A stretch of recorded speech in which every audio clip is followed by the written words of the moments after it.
J'aimerais quand même souligner un élément important qui conditionne l'actualité, à savoir les casses qui se produisent à Abidjan.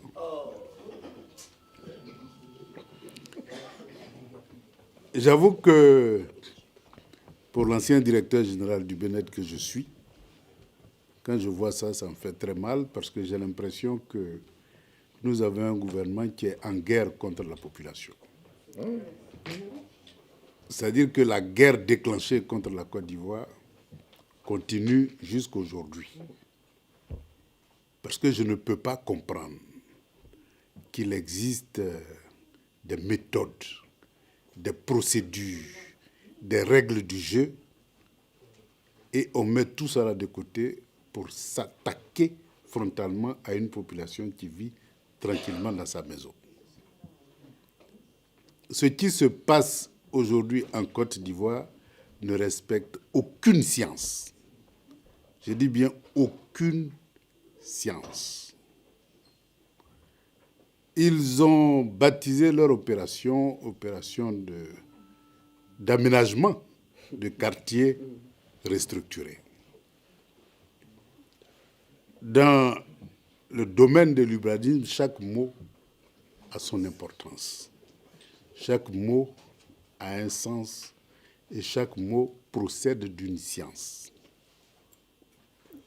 Quand on aménage, parce qu'il y a plusieurs opérations possibles, il y a ce qu'on peut appeler l'aménagement urbain, ce qu'on peut appeler la restructuration urbaine, et il y a ce qu'on peut appeler la rénovation urbaine. Mais rien de tout ce que je viens de dire là ne peut se faire sans l'accord préalable de la population cible. Rien dans ce domaine-là ne se fait en dehors d'eux. Et donc, ce sera tous les grands projets, et c'est une norme internationale. Aucun projet ne peut se réaliser sans une étude d'impact environnemental qui procède de la participation des concernés à une opération de développement. S'il s'agit d'un aménagement, il s'agit tout simplement d'ouvrir de la voirie, de l'assainissement, de l'électricité, de l'eau, si c'est un quartier intelligent, des fibres optiques, mais aussi des équipements collectifs, des équipements sociaux, des équipements administratifs et des équipements sécuritaires. Tous ces éléments-là font partie d'un document de planification qui est accepté par la population. Et ceux qui doivent perdre leur logement sont indemnisés avec leur accord, après avoir négocié la juste compensation de la perte de leurs biens. Et c'est une fois que ceci est fait qu'on peut procéder aux casses. Mais nous assistons là à une guerre qui est déclarée contre la population de Côte d'Ivoire. On nous dit que c'est parce que quand il pleut, eh bien, il y a des zones sensibles et il y a des zones inondables. Donc, en prévention de cela, eh bien, il faut casser les maisons qui sont dans les zones sensibles. Ce n'est pas un argument. Ce n'est pas un argument parce que les zones sensibles dont on parle sont liées au développement de la ville d'Abidjan. La ville d'Abidjan souffre d'un mal développement. Les quartiers précaires en 2000, il y avait à peu près une centaine. Aujourd'hui, on est à près de 176. Ce qui veut dire qu'en moins de 10 ans, les quartiers précaires ou les quartiers restructurés ou les quartiers mal construits ont pratiquement doublé. cela est lié à un seul phénomène, c'est de l'urbanisme non maîtrisé, sauvage. Et donc, voilà un État qui endette sa population avec un montant de la dette qui atteint à peu près 25 000 milliards aujourd'hui de francs CFA, dont on ne voit pas trop à quoi ces 25 000 milliards ont servi. Puisque les routes, les ponts qu'on nous présente, j'ai lu tout dernièrement la déclaration du ministre des Infrastructures, lui-même il dit que de 2011 jusqu'à aujourd'hui, le total des investissements fait 3 000 milliards, face à un endettement de 25 000 milliards. C'est-à-dire à peu près 15% de tout ce montant-là. Donc voilà la réalité. Mais lorsque vous allez demander où sont passés les 25 000 milliards, on va nous dire non, on a construit des routes, on a construit des ponts. Mais eux-mêmes, ils disent que tout l'investissement dans ce secteur-là n'a pas dépassé 3 000 milliards. Voilà la réalité. Et donc, si on vous envoie, on vous donne 10 000 francs CFA, on dit allez-y me trouver, m'acheter du pain, que vous venez avec une baguette de pain. Si je suis un ignorant, c'est-à-dire je ne connais pas le prix des pains, je vais vous féliciter. Vous avez bien travaillé, j'ai demandé du pain, vous m'avez envoyé du pain. Mais si je connais le prix d'une baguette de pain, je vais dire, camarade, où est ma monnaie? Qu'est-ce que tu en as fait? C'est cette question-là qu'on doit poser à notre gouvernement actuel. À quoi ont servi les 25 000 milliards de francs CFA qui plombent l'avenir de toute une population, de tout un pays pour l'avenir? Et la question de la dette, c'est vrai, on peut dire qu'aucun pays ne peut se développer sans endettement, mais la meilleure dette, c'est celle qui permet de générer suffisamment de revenus pour rembourser cette dette-là. Lorsque vous empruntez de l'argent et que vous dépensez et que ça ne crée pas de la richesse pour rembourser cette dette, c'est que vous avez fait un mauvais investissement. Et en Côte d'Ivoire, on peut parler de mauvais investissement. Parce que la dette actuelle se finance par d'autres dettes. Ça veut dire que nous sommes rentrés dans un cycle sans fin d'endettement, dans la mesure où, lorsque les échéances arrivent, ce n'est pas l'investissement que vous avez fait qui génère des ressources pour rembourser la dette, mais il faut aller emprunter encore une dette pour venir rembourser la dette en cours. Mais comme il n'y a pas de débat démocratique, comme depuis 2011, eh bien, tout le combat que le Front populaire ivoirien a son temps mené pour arriver au multipartisme, eh bien, tout ce combat-là a été mis à l'eau. Les libertés démocratiques, on connaît leur sort. La justice sociale, on connaît leur sort. Et nous sommes arrivés vraiment au stade le plus inférieur de la démocratie et au stade le plus caricatural de la démocratie, c'est que nous sommes dans un gouvernement du RHDP, par le RHDP, pour le RHDP, à l'exclusion de tous les autres citoyens du pays, qui sont soit désœuvrés, parce que l'administration et le secteur privé appartiennent au parti au pouvoir, Ils ont même trouvé un concept assez élégant de tabouret pour dire tant que vous ne faites pas allégeance au parti au pouvoir, eh bien, vous n'avez même pas le droit de vous asseoir sur un tabouret en Côte d'Ivoire.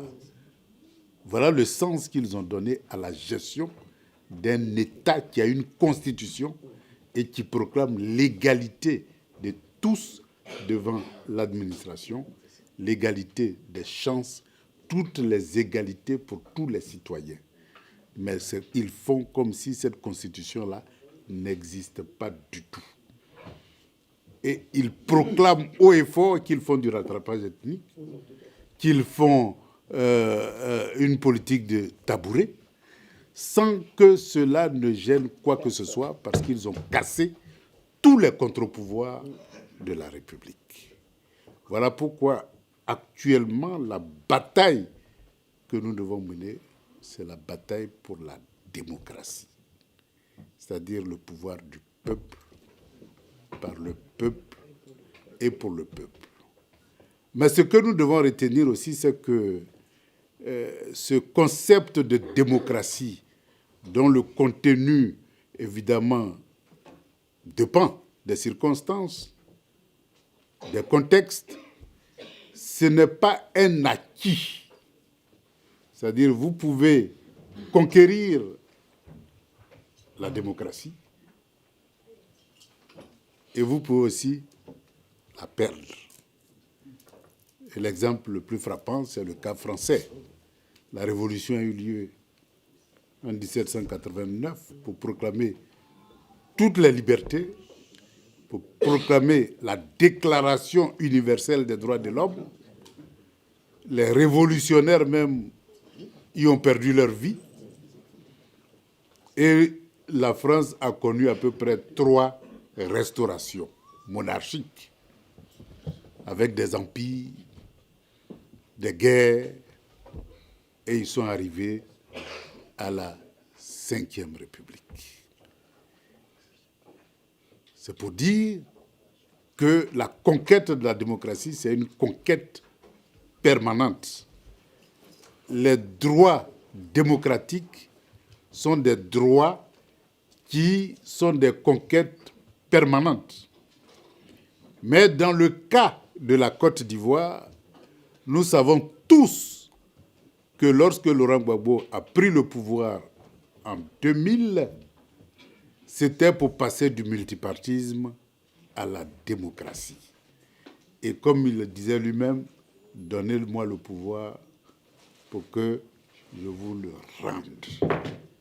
C'était ça l'expression la plus achevée de la démocratie. Et dans tous les secteurs, il avait commencé à rendre le pouvoir au peuple en commençant par sa partie la plus importante, c'est-à-dire le peuple paysan. Et donc, toute la politique de restructuration de la filière agricole avait un seul objectif, rendre le pouvoir aux paysans.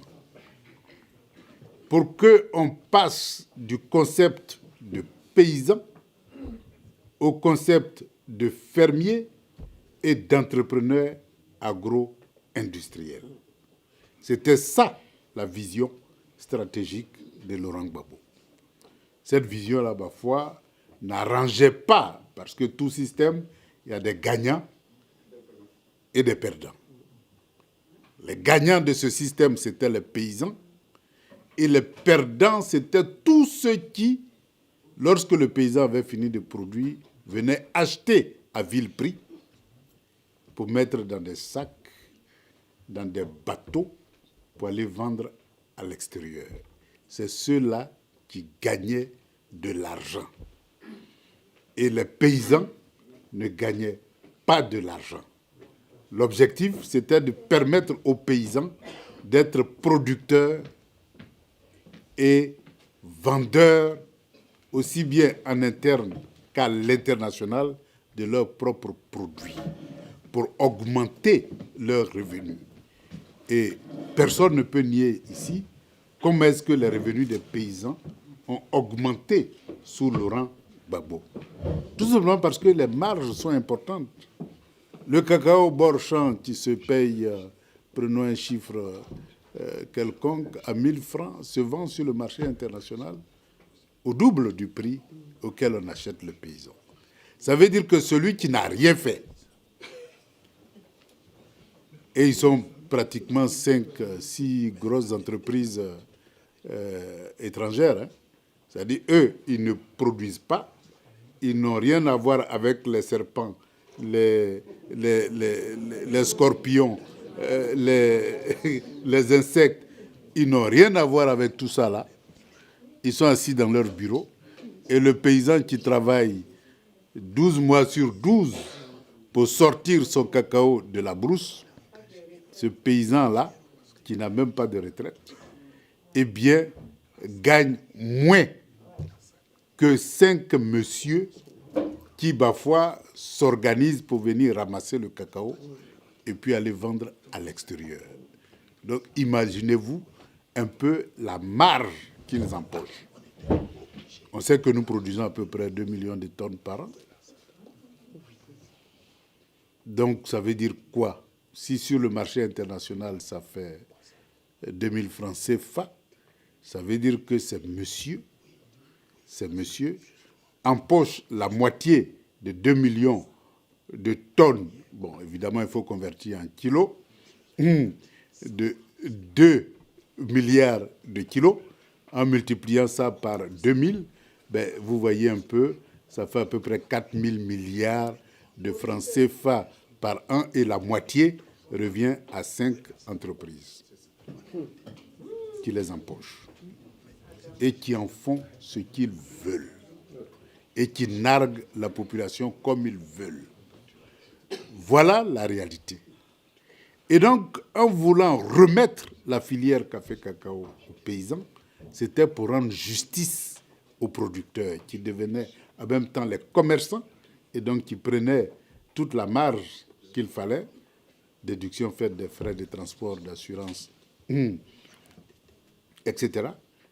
Et qui, parfois, pouvaient utiliser la différence pour transformer la fève de cacao en chocolat. Et le programme était très clair. Dans toute la Côte d'Ivoire, il avait été prévu 6 grandes zones de transformation du cacao et du café par les paysans eux-mêmes. Et c'est eux-mêmes qui ont fait le programme. C'est eux-mêmes qui ont établi le programme. Voilà comment, 2 ans après ce fameux programme, eh bien, ceux qui étaient les perdants ont financé une rébellion et ils ont mis la Côte d'Ivoire à genoux. Et si vous remarquez bien, les accords de Marcoussis, les différents ministères clés qui s'occupaient et de l'agriculture, du commerce et de l'industrie, c'est ceux-là qu'on a arrachés au pouvoir. Voilà. Le ministre de l'Agriculture n'était plus du FPI, le ministre de l'Industrie n'était plus du FPI, et le Premier ministre même, qui est président du comité du café et du cacao, n'était plus FPI. Dans ces conditions, notre politique ne pouvait plus être mise en œuvre. Voilà la réalité de notre gouvernance. Pour vous dire tout simplement que le PPACI a tiré la leçon de tout ça là. Donc quand aujourd'hui on insiste sur le concept de souveraineté, c'est pour se donner les moyens de protéger face aux perdants, c'est-à-dire toute la France-Afrique qui, à travers les accords de coopération, se sont appropriés l'économie ivoirienne et l'économie africaine en général, eh bien les perdants chercheront toujours à récupérer le pouvoir, mettre des préfets et des sous-préfets à leur solde pour rétablir leurs droits, entre guillemets, le droit d'exproprier la population, le droit d'exproprier le paysan et le droit de s'enrichir au détriment des paysans. Ils chercheront toujours à le faire. C'est en cela que la question de la souveraineté devient cruciale. Parce que lorsque quelqu'un veut vous frapper, d'abord il faut qu'il s'assure qu'il est capable de vous frapper et qu'il s'assure que derrière vous, il n'y a pas plus fort que lui. Si il se rend compte que derrière vous, il y a plus fort que lui, eh bien, il y aura une dissuasion. Et donc, ce qui était possible dans un contexte passé, où il y avait l'hégémonie de l'Occident sur toute la planète, eh bien, ce contexte-là qui faisait que lorsqu'on voulait te frapper, il n'y avait personne pour te protéger, ce temps-là est révolu.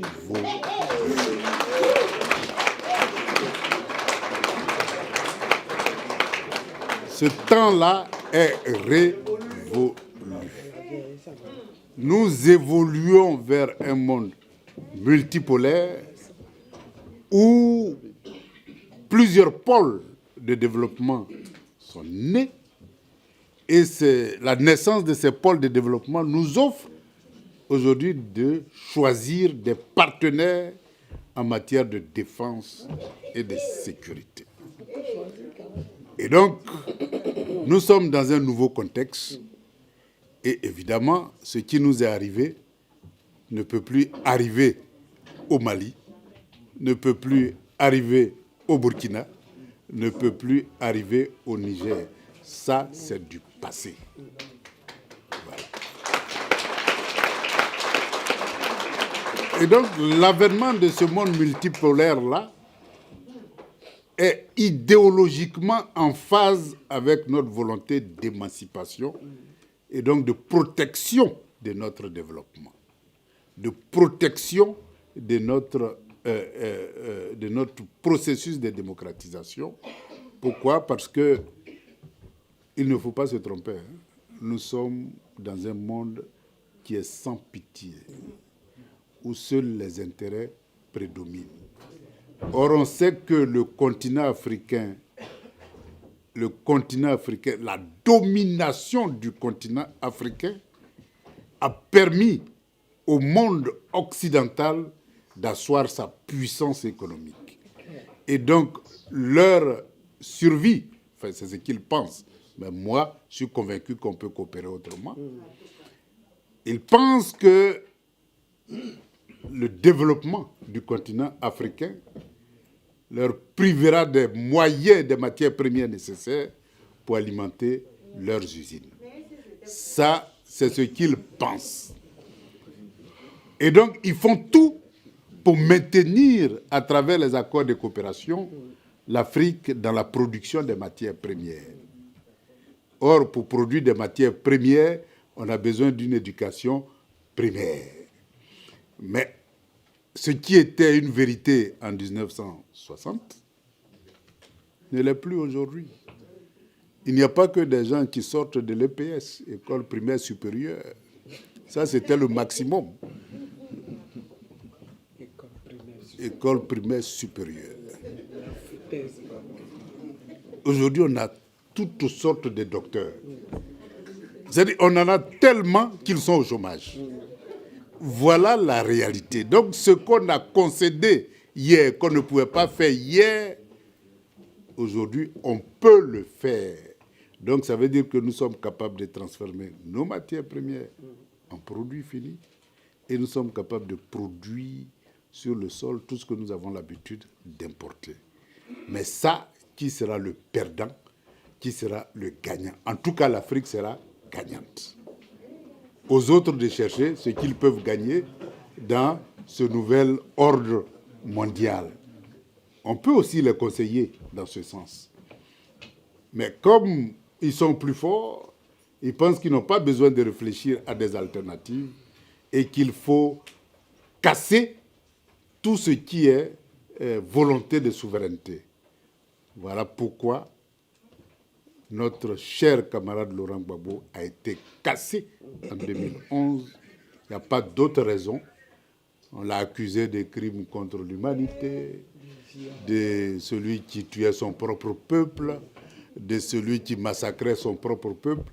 Eux-mêmes, leur propre tribunal a cherché et n'a rien trouvé. C'est pour dire que les raisons étaient ailleurs. Maintenant qu'on sait qui n'a pas tué, lorsqu'on pose la question de savoir mais qui a tué, tout le monde est silencieux. Parce que, évidemment, eux-mêmes, ils savent qui a tué. Ils sont même co-auteurs directs et indirects de qui a tué. Et comme ils sont juges et partis, ils ne peuvent pas se juger. Donc, silence radio sur l'ensemble des victimes de la crise ivoirienne. Voilà comment le monde hégémonique procède. Silence quand ils sont complices des massacres, mais beaucoup de bruit lorsque vous vous soulevez contre leur intérêt. Alors là, vous devenez des non-démocrates, vous tuez votre propre peuple, vous êtes des terroristes, vous êtes des dictateurs, on vous colle tous les mots qui ne sont pas bien à entendre pour vous diaboliser et vous écarter. Eh bien, ce monde-là, il est fini. Il est fini. Et donc, nous devons prendre conscience que nous sommes dans un nouveau contexte international. Et ce contexte international-là est favorable à l'émergence d'une Afrique unie comme un seul pôle économique qui peut se gouverner pour produire tout ce dont nous avons besoin. Mais il faut d'abord couper le cordon ombilical. Voilà. Et le couper, eh bien, c'est prendre conscience que nous avons tissé des liens qui étaient peut-être valables en 60, mais qui ne sont plus valables aujourd'hui. C'est comme la question de la monnaie. On a signé des accords monétaires. Il y avait combien qui savaient ce que c'est que la monnaie en 1960? Je ne crois pas du tout qu'il y ait beaucoup. Donc, on a signé des accords monétaires pour rétrocéder ça à la France pour dire « gère pour nous ». Aujourd'hui, on a tellement d'économistes que cette vérité d'hier n'est plus valable aujourd'hui.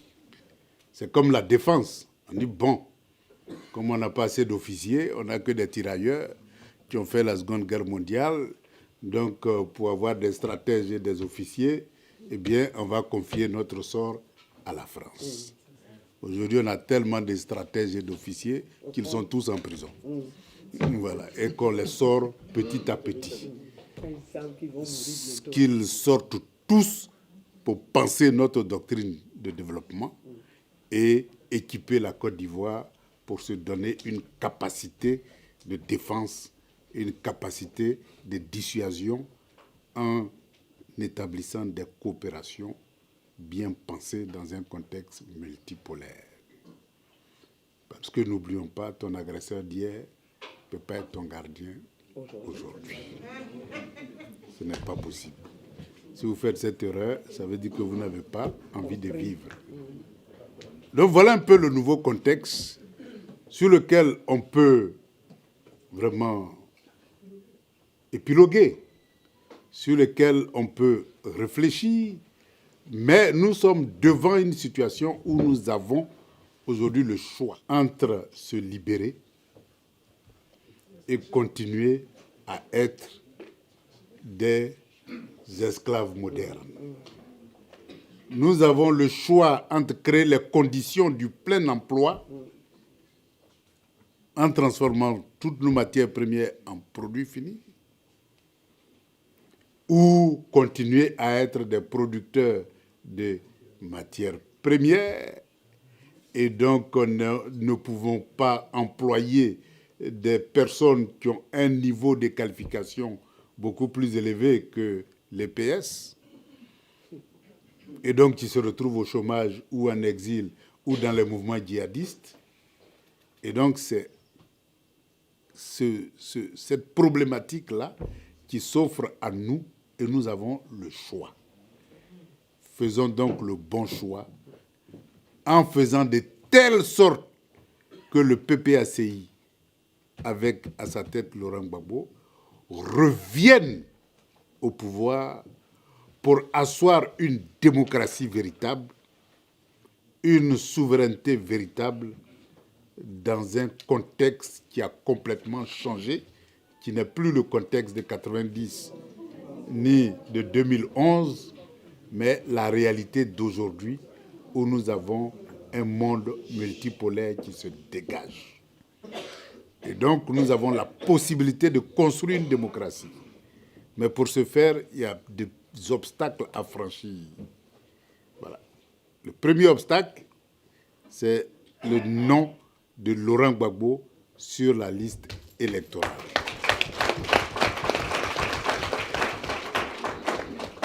Parce qu'aujourd'hui, ils ont trouvé une nouvelle technique. Dès lors qu'on sent que les idées que vous portez ne sont pas en phase avec l'hégémonie occidentale, eh bien, vous vous retrouvez criminalisé et vous vous retrouvez en prison ou en liberté provisoire et vous n'êtes pas capable d'être candidat à l'élection présidentielle, quand bien même vous êtes majoritaire. C'est ce qui se passe en Côte d'Ivoire, c'est ce qui se passe à côté de la Côte d'Ivoire. Même si je ne dis pas de nom, vous voyez, il suffit de suivre mon regard.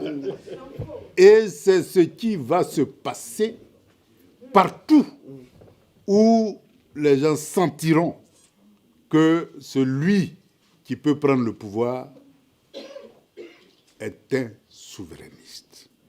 Et donc la question de Laurent Gbagbo, ce n'est pas une question personnelle, parce que souvent les gens oublient le sens profond des combats que nous menons. Ce qui arrive à Gbagbo arrivera à tous ceux qui chercheront à emprunter la même voie que Laurent Gbagbo. Donc le combat que nous menons, ce n'est pas le combat pour Gbagbo, c'est le combat pour toutes les forces démocratiques et souverainistes en Afrique.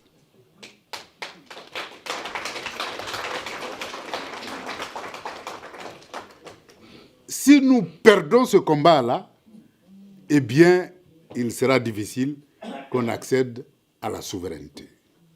Mais si nous gagnons ce combat, la voie est ouverte pour que cette victoire-là se répète un peu partout sur le continent africain et que les forces souverainistes émergent. Pourquoi les forces souverainistes doivent émerger? On a vu un peu lorsque l'Afrique de l'Ouest voulait mettre en place sa monnaie, l'éco. Tout était prêt. La stratégie, la méthode, les dates, tout était prêt. Eh bien, il a suffi tout simplement que Macron appelle Ouattara pour lui dire cette affaire-là, il faut tuer ça, pour qu'on ne parle plus d'éco. Et donc, tant que nous ne sommes pas souverains, on ne peut pas aller vers le panafricanisme. On ne peut pas aller vers l'unité. Parce qu'il y aura toujours des chevaux de Troie dans le rang des combattants pour la souveraineté pour mettre à mal le processus d'intégration du continent africain. Cela ne date pas d'aujourd'hui. C'est depuis les Kwame Nkrumah, etc., etc. C'est le même schéma qui fonctionne. Et donc, il faut arrêter cela en faisant monter les forces souverainistes pour aller vers le panafricanisme. Donc, voilà un peu la feuille de route des militants du PPACI. Donc, inscrire le nom de Gbagbo Laurent sur la liste électorale, c'est inscrire le nom de tous les souverainistes africains sur les différentes listes électorales dans tous les pays pour que les forces souverainistes émergent dans tous les pays africains. Voilà le sens profond du combat que nous sommes en train de mener. Et donc, nous devons réussir ce combat-là. C'est un impératif. Et si nous réussissons, et le deuxième combat, c'est la liste électorale. Vous-même, vous savez que depuis 2010, eh bien, on a envoyé tous les souverainistes en exil ou en prison ou en exil intérieur. parce qu'ils ont quitté leur maison, ils ont quitté leur emploi, on les a chassés de tous les emplois possibles. Et donc, ils sont au chômage et en exil intérieur ou en exil extérieur. Et donc, ils ne sont pas en grande majorité sur la liste électorale. Et la population pro-souverainiste, c'est-à-dire la jeunesse, n'est même pas inscrite sur cette liste électorale. Et en même temps, ils ont mis en place des mécanismes d'accession à la pièce d'identité qui permet de s'inscrire sur la liste électorale, de telle sorte que, eh bien, si vous n'avez pas du travail, vous ne pouvez pas faire les pièces d'identité pour tous vos enfants en âge de voter. Et donc, il y a des obstacles aussi bien financiers que des obstacles, je dirais, administratifs pour que tous ceux qui sont en âge de voter soient inscrits sur la liste électorale. Et donc, ce combat-là aussi, nous devons le gagner pour que la liste électorale, qui est aujourd'hui à l'image du RHDP, devienne une liste électorale qui est à l'image de la Côte d'Ivoire. Donc, ça doit être une liste électorale consensuelle et inclusive. C'est la deuxième condition pour que les forces souverainistes puissent conquérir le pouvoir. La troisième condition, c'est évidemment la commission électorale indépendante. On ne peut pas concevoir que dans une compétition, eh bien, l'arbitre soit l'avant-centre de l'équipe adverse. Ce n'est pas possible. Eh bien, on sifflera tous les buts que vous allez gagner comme hors-jeu et on sifflera des pénaltys pour vous mettre des buts qui vont vous faire perdre. Donc, nous voulons une commission électorale indépendante et consensuelle pour que l'arbitre soit l'arbitre. Parce que non seulement nous voulons gagner les élections dans les urnes, mais nous voulons aussi gagner le résultat des élections. Parce qu'en Côte d'Ivoire, vous pouvez gagner les élections et perdre les résultats parce que l'arbitre a décidé que vous avez perdu. Et c'est fini. Voilà pourquoi nous devons avoir une commission électorale consensuelle. Si ces différentes conditions sont réunies, il n'y a pas de raison que le PPACI ne reprenne le pouvoir demain. Il n'y a aucune raison. Et donc, la bataille que nous allons engager, et je suis heureux que le représentant a appelé à une manifestation, eh bien, c'est une bataille décisive et déterminante pour l'avenir de la Côte d'Ivoire, l'avenir de l'Afrique, l'avenir de la souveraineté et du panafricanisme. Voilà, chers camarades, ce que je voulais dire en introduction pour qu'on ait le temps d'échanger. Merci, monsieur le ministre. Merci.